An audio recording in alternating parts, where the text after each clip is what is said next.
Dr. Beverly Reed. And I'm Dr. Amber Klimczak. And we are Two Peaks in a Pod. Well, hello everybody. Thank you for coming back. Dr. K, how's your week been? It's been good. We're dealing with some last minute construction delays, so that part's been a little bit of a struggle, but I got a patient pregnant off of an IUI this week that we've been working really hard at. She's been through several rounds of IUIs, so we're really excited. Kennedy and I were jumping up and down when she came in with her HCG level, and she's really pregnant, so we're excited for her. Yes. Well, okay, I think we should just be honest. Like, we're feeling extra grumpy today. Yes. Because we have been really working hard on our lab. We are building the best lab, and the hard part is when you're building the best lab, we are really picky about everything, and we are just going through everything with a fine-tooth comb, and every time we find something we don't like, we're like, you got to start from scratch. We got to do it again, and it's just frustrating because it takes a while. Yeah. So I like to compare us. Dr. Reed and I are sitting at a fancy restaurant, and people keep bringing us out meals, and we're like, absolutely not. Take it back. Not good enough Not for good us. enough. Only the best. Only the best for Peak Fertility Lab. And I'm sure they hate us for that too. But it's for our patients. Ultimately, it really is for the benefit of the patients. That's what we care most about. And I will say, we have had a couple of people come in this week, and it's been really just neat to hear their stories, because some of the workers that we've had in and out of the lab, they themselves have been through IVF. And I think it's just really special to hear that it's so, so important to them that everything is perfect. So we know that the people behind the scenes doing things that we can't even reach, we can't even get to, they care so much that we have the highest level of lab function possible, and it just made me feel really good to know. And a couple of them have IVF babies, and they have embryos in storage, so it was just it was a neat connection. Yeah, I think that's been amazing too. Really, the whole process that we've gone through. I remember when we even talked to the lender at the bank, or any connection we make, people tend to really open up to us about their fertility stories, and we love hearing them, and it really just kind of shows us that we're doing the right thing. Really, people need help. Yes. Yeah, it's everywhere. Yeah. And I think too, like, as we're building this lab, I know we've talked about this before, we are building this lab as if our daughters may need to come use this lab one day. It must be perfect. And so, those things take time. So we've just got to work on our patience, because I feel like we're being a little impatient today. But Absolutely. Just one of those days. Yes, we're ready. We have patients ready to cycle at our lab. And I'm like, come on. Yeah. Okay, Dr. K, I have a social media clip to show you, or actually it's a reality TV clip that was on social media that I wanted to share with you. And, again, I love Vanderpump Rules. And last week I showed you a clip with Tom Schwartz. They were talking about his sperm. Well, there's another character on the show. Can we pause that? That was like my first exposure to Tom Schwartz. And my God, he is quite good looking. I can understand why people watch the shows now. I'm like, intelligence-wise, not so much, right? But he is very nice to look at. I was impressed. Yes, he's very handsome. And okay, so Tom has a best friend who's named Tom. Oh, gosh. So they're the Toms. Okay. They have a bar called Tom Tom, and Anyways, and then they just opened a new bar called Schwartz and Sandy's. So anyways, this is the other Tom now. Okay. And this is the Tom. Is he as good as Tom number one? How impressed am I going to be? I don't think he's your type. That's what I would say. But also, like, the world is mad at him, because you may remember that I was telling you about the guy who cheated on his girlfriend. Well, this is the guy. This is Tom. Oh, okay. So he and Ariana were in this long-term relationship. She froze his eggs. They were gonna fertilize with his sperm, but in the background, he was cheating on her. Oh, right. And so this is kind of just referencing that incident, but I wanted to get your opinion on the advice essentially that they had been given, and why this is definitely not appropriate advice. Okay. Wait for it. My eggs, and I was able to retrieve 26 of them, which is like really, really good, like incredible. Good job, ovaries. So you just don't drink or smoke anything for like 5 days, right? Yes, and tonight will probably, I guess, be my last night then. But that doesn't mean you get drunk. Okay. That's gross behavior. Okay. I mean, would you somebody at your bachelor party? Because it's your last night of freedom? No. Right, so you don't need to get faced the last night you drink for 5 days, because that's gross. I get it. I know. My stance on all things related to being pregnant, giving birth, is like not really changed. So I loved her response. Good job, ovaries. Good job, ovaries. And that is really good. It is good. The average person might get 10 to 15 eggs. So I'm like, her wow, ovaries she did got great. all of that in one cycle. That's really good. I'm going to use that with patients now when I'm scanning. Good job. Yeah. Good job, ovaries. Good job, ovaries. She was cute. Okay, so it sounds like their plan was that Tom was going to stop drinking, using drugs, and smoking for 5 days before he gave his sperm. So do you think that's a good plan? Laughable. Yes. So, you know, I think we have probably discussed this on here before, but, you know, when we talk about making lifestyle adjustments for our male patients, it has to be a lot longer than 5 days ahead of time, right? So I think he's sending in a Hail Mary, and it sounds like it's not going to go well since he's going to bank it all up the day before he has to have this period of not drinking, smoking, anything. But yes, we know that the life cycle of sperm is much longer than that. So, you know, he's really doing damage to his sperm way further in advance than 5 days. So I think maybe his efforts might not even be worth it. He should probably just keep on doing what he's been doing. I know. I was trying to understand where they got this. And I was thinking that maybe they had been given instructions that he should abstain from ejaculation 2 to 5 days before he would be giving the sperm. And I think in their mind, they kind of thought, okay, that means those are going to be the sperm that we're going to use to fertilize the eggs. And therefore, we don't want them to have any exposure to all these toxins. But yeah, with the life cycle of the sperm being 2 to 3 months, I mean, 5 days is just not enough. So I agree. I don't know that would have helped at all. I don't think he's capable of longer, though. I mean, his eyebrows were like very raised at the 5-day idea. So I don't know. Yes. And then thankfully they didn't end up going through with that. So Ariana's eggs are still frozen. They are not fertilized with the sperm. They are broken up and all the rest. Wait, okay, so she was literally about to go through her egg retrieval. That was the clip. Well, they were about to thaw her eggs and fertilize with the sperm. And then he cheated right then, or she found out he was cheating actively at that time. Oh, and yes, and then later she found out and they broke up. So thank goodness that, they didn't end up doing that. Oh my gosh. Okay, well, kind of moving on. Today, I think we're going to be talking all about AMH, right? Yeah. So this is a topic that I get asked all the time. I think AMH is becoming really just a pop culture sort of thing to do, and women are wanting to investigate their fertility certainly earlier and just are more involved in the process. So as a lead-in, I kind of want to discuss I would say this is a patient that I've seen before, but this is no patient in specific. But someone presents to you or me, and she's 31 years old. She went to see her general OBGYN, and they drew blood work on her, and they come back and they say, you have a really low AMH. Your AMH is 0.3. Hurry up, you've got to get into the fertility doctor. You need to go get an evaluation. So I know I've seen this patient before. I know for sure you have as well. So I wanted to kind of use this patient as an example. How do we approach this patient? How do we counsel this patient? Because I think there's probably a lot of listeners out there that, one, are considering getting their AMH drawn, just to know. And two, maybe that's you out there. You went, you wanted to find out more information. Now you have the information, you don't really know what to do with it. Yes. Well, I think just some background too, I'm older. When I was in OBGYN residency many years ago, we didn't have AMH back then, or at least it wasn't being routinely tested. And so I kind of went through this time in my life actually after I had graduated residency where AMH testing became widely available, but we still didn't know that much about it. And so of course, myself and all my doctor friends got AMH levels on ourselves. Do you remember what yours was? And I think mine was like maybe 2.5. And I remember feeling disappointed. Well, I remember feeling disappointed because some of my friends had higher, and I'm like, but I thought I was healthy and young, and why, and I didn't really realize at the time that was a normal AMH for the age that I checked it at. But at the time, some of my friends had a very low AMH level. So I'm just going to say maybe like 0.2 or 0.3. And to see the panic and the stress that it caused that person over time was heartbreaking. At the time, she didn't have her partner. She went to go freeze eggs. They were only able to freeze like 1 or 2 eggs. And in her mind, this meant that she was likely going to be infertile. And she did end up meeting a partner.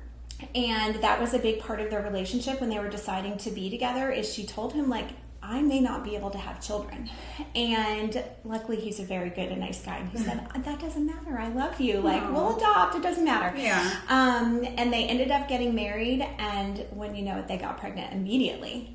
She had no trouble getting pregnant. And you and I know this to be the case. Point, yeah. But I didn't know it back then. We didn't know as much So about novel. AMH back then. And so that story just always stands out to me in my head. And I've seen it time and time again, where women unfortunately end up kind of going through a panic attack because they are reading too much into this test. It doesn't mean the test is not important, but it means that it's not telling them what they think they mean that it means. Absolutely. So how do you describe AMH to your patients? Because I have my little spiel, but I'm curious when, you know, just what do you say? Okay, this is what this hormone is. Yes. How do you describe it to your patients so they can understand? Yeah, so what I say is AMH is an indicator of what your ovarian reserve is. Certainly we know that when we're born, we are born with millions of eggs, but as we age, we start losing eggs every month. And so a way to kind of keep an eye on how fast our loss rate is that you can see your AMH level.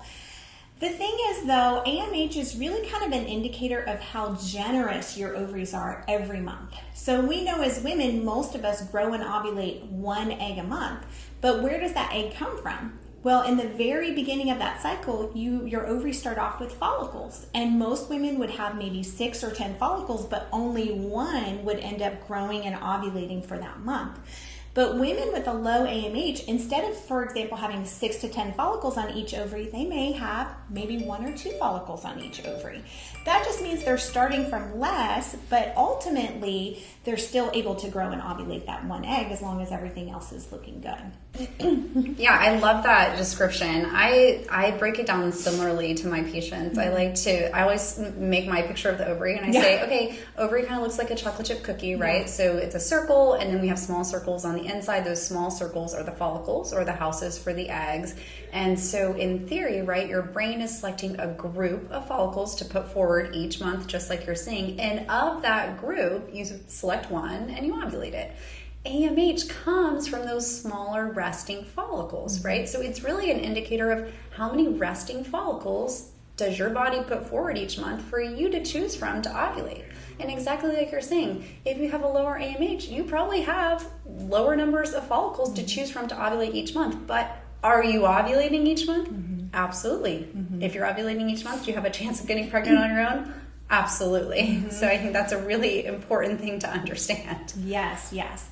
I think the hard part about AMH too is it really is only telling us about the number of follicles, but it doesn't really tell us about egg quality. Absolutely. And I think you would probably agree with me that egg quality is so much more important than egg number, right? Absolutely. And so that's why, my patient in the example that I'm using, she's young, right? So all things considered, even if you have a limited quantity, you have a lower AMH, indicating maybe, you don't have as many eggs to choose from to ovulate each month, the quality of the egg that you end up ovulating is probably pretty good. There are good studies to show that younger women with limited egg reserve have similar quality eggs to their peers. Yes. And we, as fertility doctors, we say we would always choose quality over quantity every time, 100% of the time. So I think that's something really reassuring for any young women out there that are, sitting here listening, thinking, I know that I have limited egg reserve. Yeah. But you have good quality. Yes. Sometimes I'll just, to give an extreme example, tell a patient, look, I would rather have somebody who's 25 years old with an AMH of 0.5 than have a patient that's 45 with an AMH of 5. Absolutely. That 25-year-old is going to have much better chances of success because we know when we're younger, our egg quality is better. Even if we don't have as many numbers, we're still going to have actually reasonable chances of getting pregnant. Absolutely. And so the other thing I really wanted to chat about, because I think so many women are getting their numbers tested and they want to know, how do I use this? What kind of tool is this to me? And I think something important to understand is getting your AMH tested. If you are someone who has not been trying to conceive, you're not in that population of subfertility or infertile women out there, and you're just getting your AMH checked sort of randomly, to estimate where are you on that curve for how many eggs you may have in your lifetime. There really is not a lot of data to show that it is a good predictor of your ability to get pregnant later on your own. Just like Dr. Reed's friend, she's like the perfect example, right? She got her AMH tested randomly, and it was low, and it did exactly what it was supposed to do. So we say AMH is a good predictor of how likely you are to respond to fertility medications and how we should dose you for fertility medications. Really good studies to show that. Yeah. So her friend didn't respond so well to IVF, probably had to be dosed highly, right, on IVF medications. She did, yeah. Perfect example of what AMH is good for. But she ended up getting pregnant on her own. Yeah. Again, a perfect example of what the studies show. AMH does not predict your ability to get pregnant on your own. And so if you really haven't been trying to conceive and you don't know if you're going to have trouble trying to conceive, then AMH probably isn't that useful of a tool to you. Yeah. Well, and I know sometimes people will check an AMH level because they're trying to help themselves decide, should I freeze my eggs, right? But I would really argue that regardless of what your AMH level is, if you're asking the question, you probably should freeze your eggs, right? Because even if you have a normal or high AMH, we don't really know how fast that is going to decline for you. And I know certainly you've probably seen this before too. You may have seen somebody with a totally normal AMH and a year later it's dropped. And so whether it's low, medium, or high, if you think that you're going to be needing your fertility for the future and not the present, it's probably wise to go ahead and freeze your eggs no matter what the result is. Absolutely. I think the perfect example of a patient that's in that situation is a PCOS patient. So we know, like you're saying, PCOS patients, they have a lot of resting follicles. Their brain is more generous each month. They put forward a lot of follicles to choose from, right? But later, they're going to have trouble getting pregnant on their own. So PCOS patients, because they have a lot of resting follicles, they have very high AMHs. But they're the perfect example of patients that when they're ready to try later on their own, they may have trouble.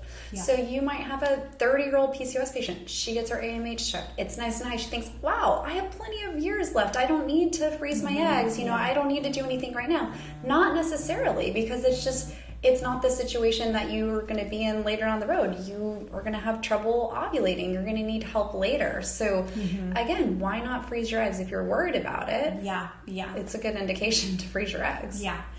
Now, whenever I have somebody come to see me with a low AMH, I am also asking some other questions because sometimes there are things that can make it appear that your ovarian reserve is low, but it's not really. So probably one of the major things that I'll see is if a woman has been on birth control pills for a prolonged period of time, sometimes that can falsely lower the AMH, and this has been shown in studies as well.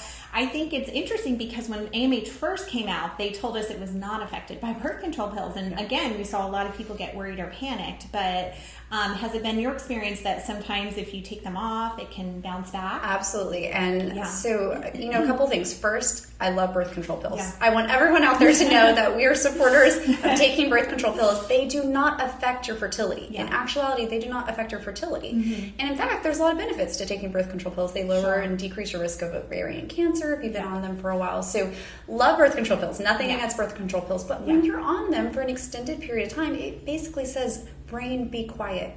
You don't need to work hard. You don't need to be stimulating the ovaries right now. When brain is quiet, ovaries get quiet. So then they're not really making those smaller follicles that are preparing to later ovulate.